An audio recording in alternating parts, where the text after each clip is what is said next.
When will the bubble burst? That is the question I get asked almost every day.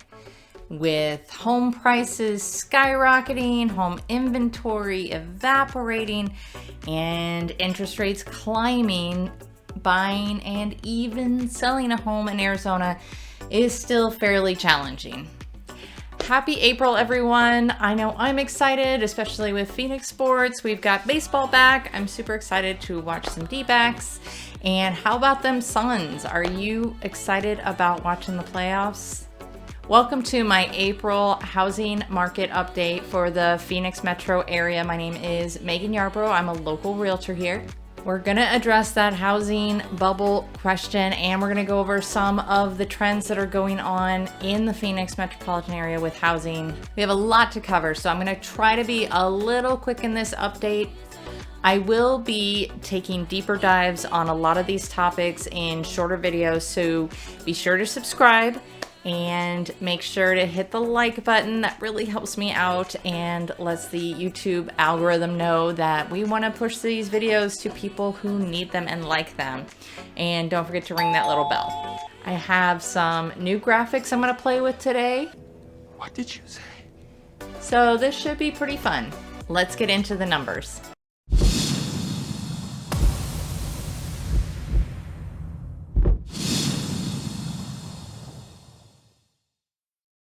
The numbers I'm going to cover today are for all of the Arizona Regional Multiple Listings Service, the ARMLS, and it covers the whole Phoenix metro area as far as the MLS goes. And these numbers are based off of what happened in March.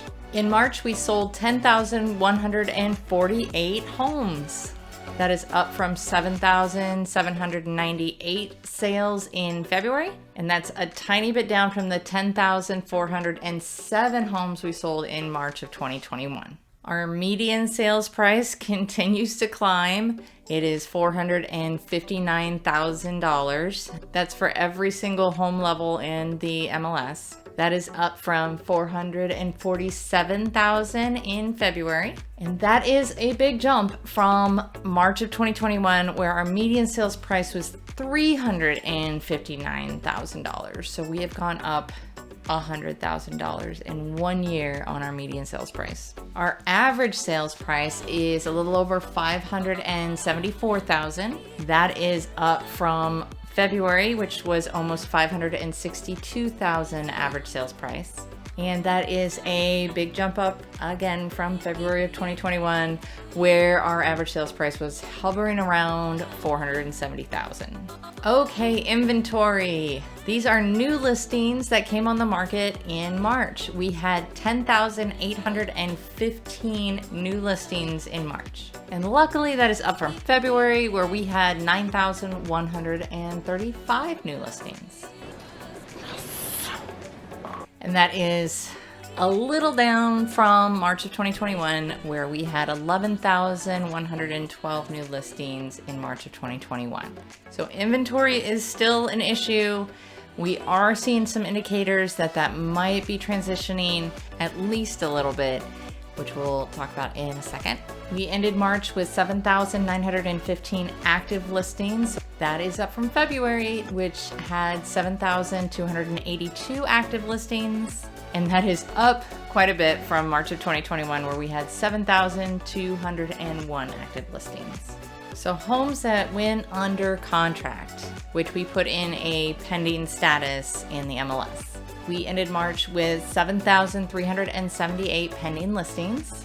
So those are listings under contract, which is quite a bit down from February, which was 8,697 pending listings we ended February with, and down from March of 2021, where we had 10,409 pending listings in March. Our average days on market continues to go down. We're at 30 days, average days on market. That is how long a home is on the MLS before it is gone and closed and sold. That is down from February, where we had 34 as our average days on market, and also down from March of 2021, where it was 35.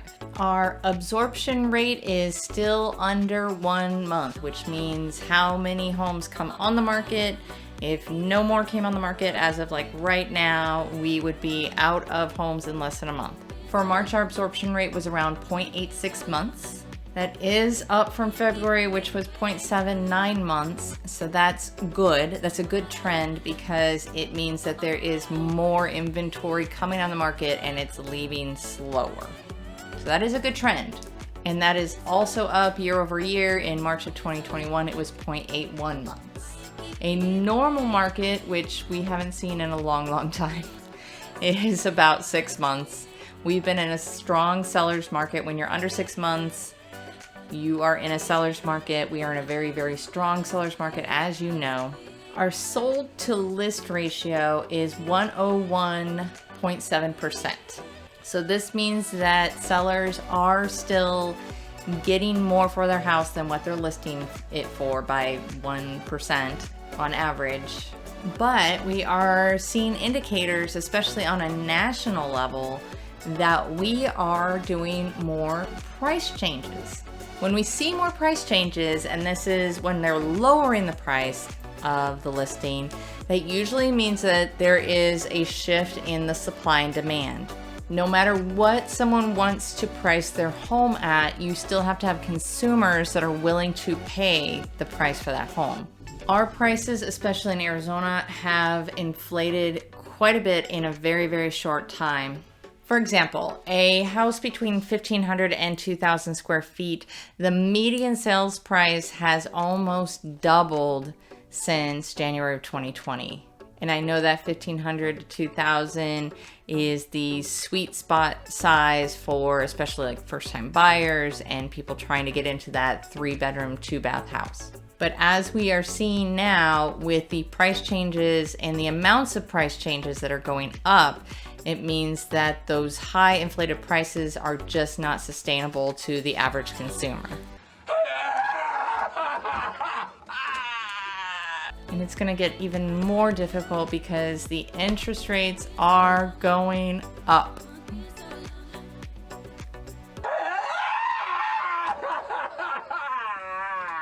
As of April 7th, when I was writing this video on Mortgage News Daily, the average interest rate for a 30-year fixed loan was 4.97%. Economists saw that there was going to be interest rate risings. The Federal Reserve said they were going to raise interest rates, and they have. And this is how it is affecting the average home buyer. When our market as a country is getting a little haywire, the Federal Reserve will raise the federal fund rate. This interest rate affects major purchases like homes or any sort of bank loans that you plan to do. The point of doing this is to slow spending so that we can get a handle on things like inflation.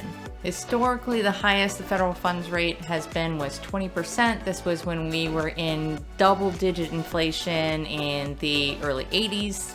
And the lowest was 0%, which happened in 2008 to help boost the economy again after the Great Recession. And again in 2020 when we were trying to kind of balance what was going on with the coronavirus pandemic. But what climbing interest rates do for the average consumer is make them rethink their purchases. For example, I tell my clients that when you are looking to buy a home, you're going to live in your monthly payment, not the purchase price of the home, but what your monthly payment is. That's how you budget. But if that same payment eventually gets you less house, that's where the interest rates come into play.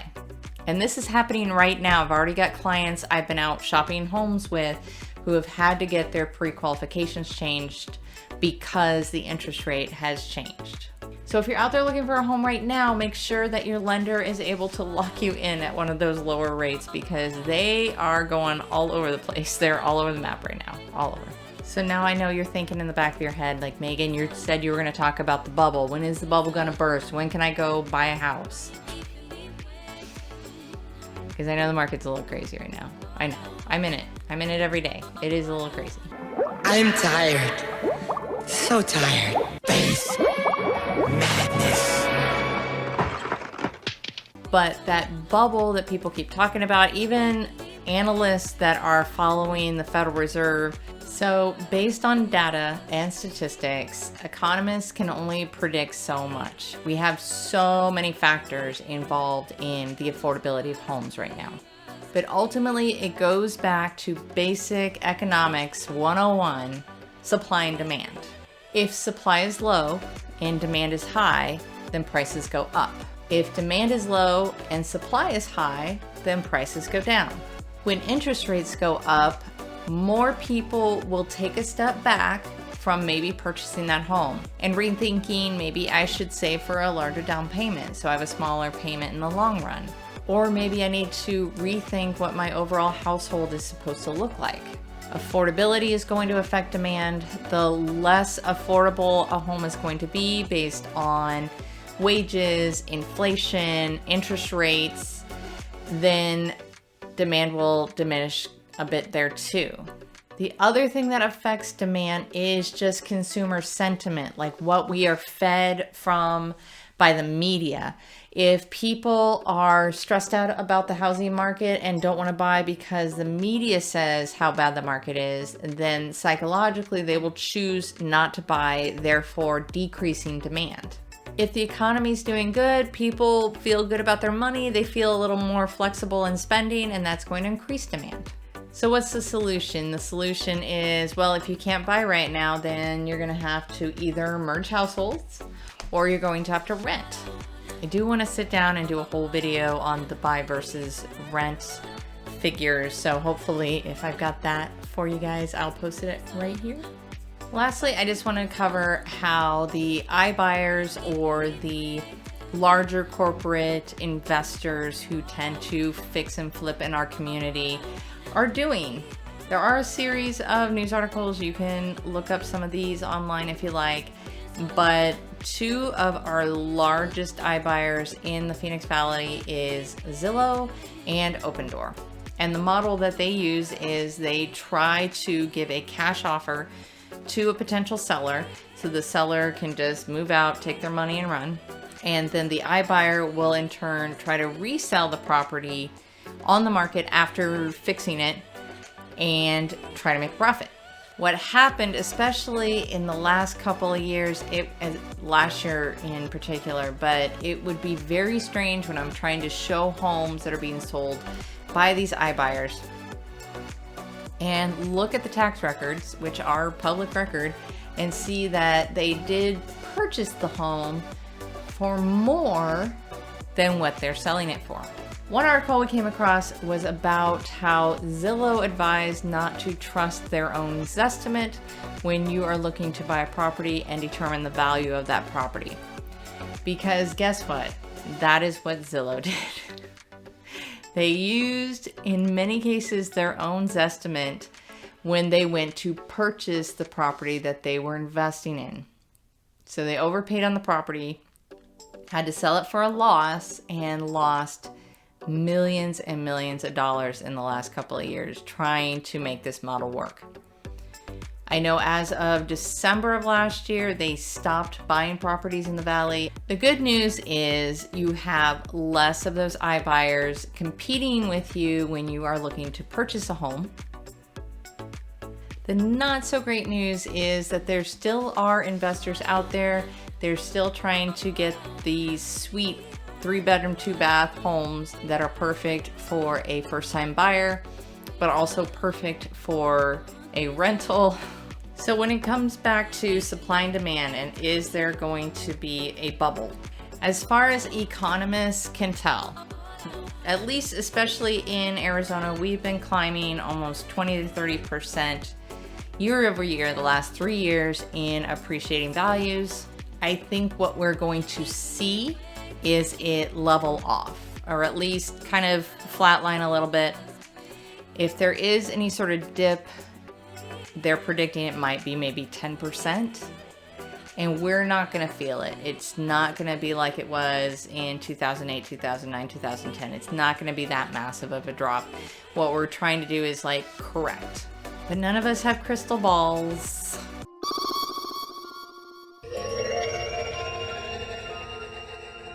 So we can't absolutely predict what the future will hold. So if we're watching indicators of what happened in 2008 when we had the market crash was that people got behind on their payments. And those ended up becoming short sales or REO foreclosures. You're not seeing massive foreclosures or short sales right now. Like, firstly, people have equity. So there's no short sales really, because if they don't want the house, they can sell it and still make a profit in most cases. But you're just not seeing a bunch of foreclosures. People are making their payments. They're choosing to be in their home. They like their home. They're not moving very fast. Another trend we're seeing in the rental market, and hopefully I'll have a separate video on this because it's really interesting. Arizona is now one of the top markets for build to rent homes, where the new homes that are being constructed in certain communities are being constructed to just be a community of rentals. So we're seeing quite a bit of those. We are seeing an uptick in new construction permits. So there are permits that are being out there. Construction is going quite slow, mostly because of supply chain issues. People have expensive lumber. Gas has gone up to transport those materials.